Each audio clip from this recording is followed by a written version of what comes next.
everybody, thanks for watching the CB vlog. If you're liking the show or you're liking the YouTube channel, hit subscribe. Help us out a bit. And if you're really liking it, consider going over to patreon.com/commandersbrew and donating a little bit and actually help making the show or the various other shows that we produce here on our Commanders Brew YouTube. But let's get to today's topic. Today's topic is how to make a good deal. Ooh. Deals are part of Commander, right? Like the politics, that's a big portion of the multiplayer game. Everyone kind of treats this topic to different levels of like intensity or seriousness. Some people just don't do politics. They just play the cards. That tends to be... Well, I'm not going to classify who does that. I guess because I don't really play the hard competitive Commander. I guess my assumption would be that in competitive Commander there's a little bit less politics because the cards just do everything. But I might be wrong there. So I'm not going to try to qualify that. But I do know that I play in like a nice medium level janky meta that politics are a big part of it because like the games swing up and down, board states change up and down, and you got to kind of like know when to make a teammate and when to break those deals. So making deals, you'll have to make one eventually, and we want to give you some tips of stuff that we've kind of like thought about for how to make a good deal. What makes a good deal? And I think the biggest like tip I think I can offer, and I don't always do this myself, is what's going on in your head might not be what's going on in everyone else's head. So ask a question, right? Talk to the table, talk to the people playing. There are definitely times where I'm like, oh, I can't, I know that you're going to destroy my enchantment with your onboard effect as soon as you can. So obviously I have to destroy your thing. So like before I even get to the deal stage, I'm just trying to figure out how to destroy your thing so you can't destroy my thing. Where there are definitely times where I was just like, hey, what are you planning on doing with that? It's like, oh, this guy's giving me a hard time, so I want to go over here. Oh, so you're not thinking of destroying this thing? I mean, not now anyway. So, great. Lesson learned. I didn't have to worry at this stage about it. Now we can talk about deals. We can talk about strengthening that bond for the future. And I would have wasted resources destroying the thing when it would have done work for me by the virtue of that person going after a different enchantment for it. So, I mean, just talk to the group. Find out what people's plans are. Yeah, always let someone do something for you if that's what they say they're going to do, right? Same thing goes for any kind of threat that's out there. It's better to see what it's going to do first, or like you're saying, specifically ask about it, because you might not need to kill it right now. Like that was one of the biggest level up moments for me in Commander, is realizing that like you don't have to respond to every threat right away. Well, and there's also a lot of information that can be gleaned if you're a good like reader of people. If you're like, hey, what are you planning on doing with that? Nothing. You're like, oh, okay, so you're coming at my stuff then. Okay, so then you can so now the table has been set. Now you're like, okay, so do we need to make a deal now? It seems like you're gonna come after this, so I would like to propose a deal. Yeah, that's where the deal making starts, and that's when you can start talking about it. So why not lead with a question like this? Let's say you want to make a deal. It's like, hey, what do you want help with right now? Oh, that's a good one. That's sneaky. Right? Because by answering that question, they kind of have to tell you what they're thinking is the biggest threat or what they want off the board. And that's what you're going to bring to the table, right? If they're like, oh, yeah, I would love it if someone could deal with this threat that's coming in. If you're like, well, I can help deal with that. Now here's what I'd like you to do for me, right? Maybe, that's when you propose your end of the deal. Yeah, that's when you can take a look at the board and decide like where, what can work for you, right? That's a big thing to also like look at the board and judge what things can actually help you. And then it's also, man, there's so much going on because this is such a big politics move is to make a deal, right? So, like I feel like done incorrectly, a deal can pit, like if you make a deal with someone in like a 4-player game, I feel like almost if you do it kind of like too big and too flashy, it can make the other two people join up for no other reason than that you did that deal. Absolutely. And then you've got like a 2v2, and it might be that these other two people are kind of better suited to take you guys out, and like in which case that can be rough. So really assessing what's on the board and knowing like like when to make a deal, like how much you actually want to make it is important to know. Yeah, and I'll go back to that question. What would you like help with right now? Like just that question alone. Like so let's flip the tables now. If someone asks you that question, you have to be very careful how you answer it cuz like, you can't just go like, "Oh, player C's breathing down my neck. They're my top nemesis right now. I want to destroy everything they have." It's like, well, you can't tell the table that necessarily because now you got player C coming at you full force. Like they know that's the plan. So you kind of have to like go in a little bit in the middle there. Like just say like, yeah, I would like to maintain these creatures. So I would like help with, maybe you can hold up a counter spell in case a board wipe's coming or something like that. I don't know. Yeah, it's tough. It's tough to know what to ask for in that state, but it's always, stating the obvious. There's nothing wrong with stating the obvious when someone asks you that. Like if they're trying to get information out of you, stating the obvious of like, well, this person has a tainted remedy and I'm a life gain deck. Like obviously, I want that gone. Yeah, And that's something where you would do just about anything to get rid of that. So it's important to know. yeah, especially because a lot of life gain things are not optional. Exactly. Yeah, yeah. So okay, so let's say you've breached the conversation topic. You've got a conversation going. You got a little dialogue going. You kind of know what they're looking for. They kind of know what you're looking for. What should the deal look like? I always think that I'm always I don't like making deals that are don'ts. Oh, I won't do this, or I won't use this effect on you. I think those kind of effects I would rather my deals have a do. So like I want an actionable thing that you can show me that you do or that you can functionally do. If you have something that takes out a creature, take out a creature that's bothering both of us. I hear this deal a lot. I won't attack you for 2 turns if you do this for me. Yeah. But like, guess what? I maybe wasn't going to attack you anyway. So you may be letting them get away with offering you literally nothing. Like they literally don't have Yeah. to do anything. So don't ask for like, hey, don't do this. Ask for, hey, do this for me, so that they can prove when they've done their half of the deal. I will say this though, it does matter greatly on what it is you're trying to do and what's on the board. Like if you have if you just need like 2 turns to get enough mana to do something you want to do, I don't know whether it's board wipe or whatever, anything, play a card, anything, and you know that across from you there's a person with like a board full of creatures that's just waiting to attack, and you say, okay, just don't attack me for 2 turns and then I'll like whatever, you're gonna let you do this. That might be all you need. And even if they weren't attacking you, if they didn't plan on it, like they could change their mind like once you like play the next land and then play your enchantment, you know what I mean, and then now they're like, wait a second, you are a threat, and then they can turn on you and attack. But it's all about what is happening, right? So it's also, I will say this, it's harder to get people to do something as opposed to saying that they won't do something. Right. And so this comes to like the kinds of things you have to ask for, right? And I'll go back to our first most important point. Talk to them. Open up a dialogue, right? Like I'm not going to like, it seems a bit disadvantageous to just say like, I have an enchantment removal spell, you pick the enchantment and I'll use that on there. That sounds very specific. I mean, that's fine for if you want to offer something like that up, but I would rather start with that question again. Like, what's bothering you? It's like, oh, this is bothering me. Well, what if I could do something about XYZ? It's like, oh, okay, that would be helpful. It's like, okay, that's what I'll do. Here's what I need you to do to seal the deal.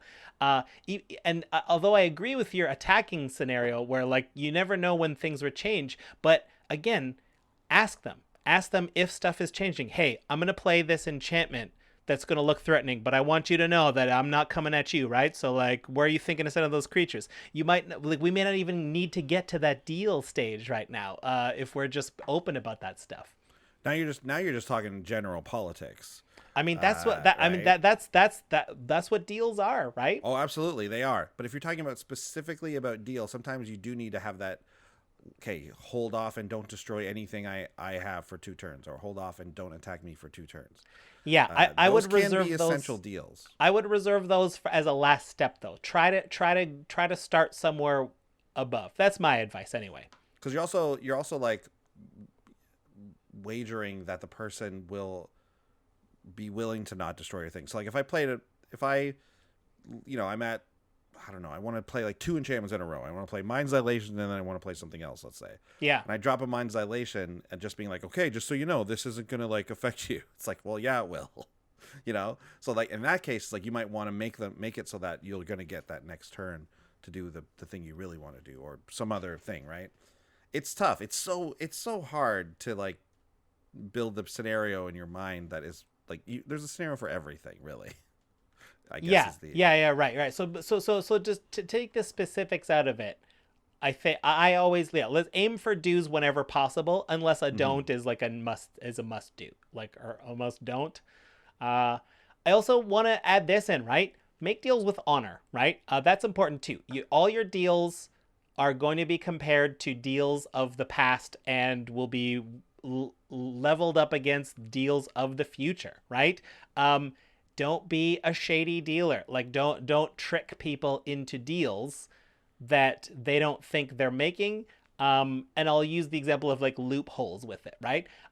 It feels bad when you think you made a deal with someone, but they interpret a word as differently than you interpret a word. So they're like, I'm not breaking the deal. But like in spirit, you're breaking the deal. So like if the person... I feel like this is targeted at someone. I feel like you're aiming it's in the at somebody right conversation. now. It's in the conversation. It's just in the conversation. I would say be clear. Be clear about what you expect, right? That's important. Be clear about what the deal is, because if this person can find a loophole, and they do, I think that's fair. Well, okay. Well, this is where we might agree to disagree, because I feel like if you're looking for a loophole in a deal, if that's your plan, then that is a break in the deal. Then you've broken the deal. No, it's not. Absolutely not. It's not at all. If I say, for example, that like I won't. I don't know. It's very tough, but like. Fabricating examples are difficult. I agree. Yeah.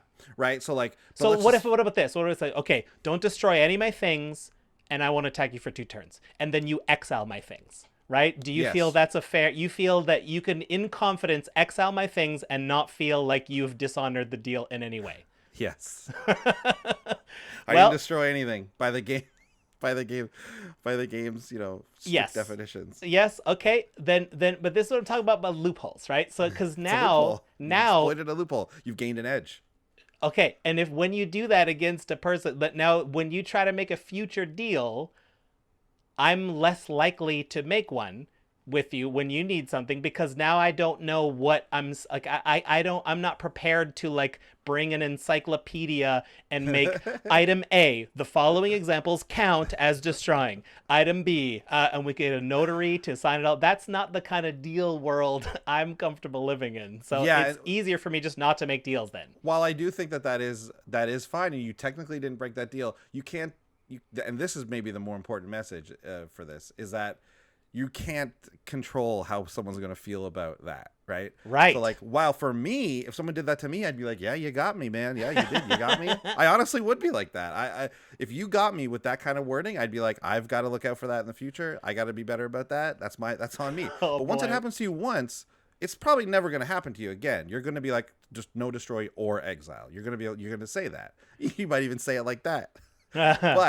But you certainly can't control how people are going to feel about it. So if you are this type of person, kind of like me, where you want to try and get those edges and like, hey, I didn't say I wouldn't do this. Didn't say I wouldn't counter something. I didn't say I would do this. And maybe they feel bad about it. If they're going to feel bad about it, there's nothing you can do about it, right? So, but you I guess you have to be willing to wager, like, how much is that worth versus the future versus right now. Right. And which I think is a good point. I think the point I'm coming in on is like, I don't know what could possibly be worth getting that reputation of like soiling all future deals by just like what could be happening now that seems worth it. Just know that you're dealing with that type of player, which I think is exactly what's happened with us. You know how I am, so you'll be very clear about things now. But do you know my new tactic? I'm not clear now. Now the only tactic is to be vague with intent. Like I can't be specific now because the more specific I am, the more loopholey you can be. Well, So yeah, I have to be like, it's weird because it's being more specific, but also being more vague. You're right. so now the deals are like, you don't do anything to my board. Yeah, Don't exactly. target anything. Don't Yeah, don't do my just don't mess Which with is my fine. stuff. Which is fine. That's a better deal, don't you think? Well, but I guess so. The way, I mean, this brings up an interesting discussion of like what makes a deal a good deal, right? So like I I view deals. This is my personal. When I view make a deal, both parties are getting something, and that deal has to eventually end, and we've agreed upon when it ends. Mm-hmm. And as long as both people like if it ends, then all bets are off. But if you find a loophole within the boundaries of the deal, then it still feels like a betrayal. Like we were a team for a second, and then you decided to turn your back on the team for a second.